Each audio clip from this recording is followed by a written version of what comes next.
নমস্কার, শুভ সকাল। আজ 29শে জানুয়ারি বৃহস্পতিবার। পঞ্জিকা অনুসারে আজ মাঘ শুক্লা একাদশী তিথি। তুলা, বৃশ্চিক ও ধনু রাশির জাতকদের ভাগ্যে আজ কি আছে জেনে নিন।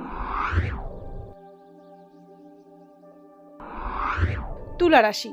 তুলা রাশির জাতকদের আজ বেশি দৌড়ঝাঁপ করতে হবে, পাশাপাশি প্রচুর টাকা খরচ হবে। কঠিন পরিশ্রম সত্ত্বেও আয় কমবে ও ব্যয় বাড়বে। অযথা দৌড়ঝাঁপ করে মানসিক ও শারীরিক দিক দিয়ে ক্লান্ত হয়ে পড়বেন। সন্ধেবেলা স্বস্তি পেতে পারেন, তাই চিন্তা করবেন না। বৃশ্চিক রাশি।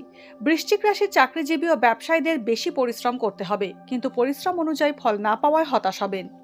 সততা ও একাগ্রতার সঙ্গে নিজের কাজ সম্পন্ন করবেন। ভবিষ্যতে এর দ্বারা লাভবান হবেন বৃশ্চিক রাশির জাতকরা।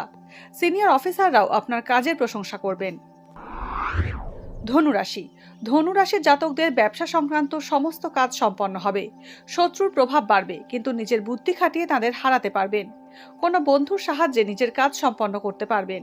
কর্মক্ষেত্রে সফল হবেন। বন্ধুদের সাহায্যে অর্থ লাভের যোগ তৈরি হচ্ছে।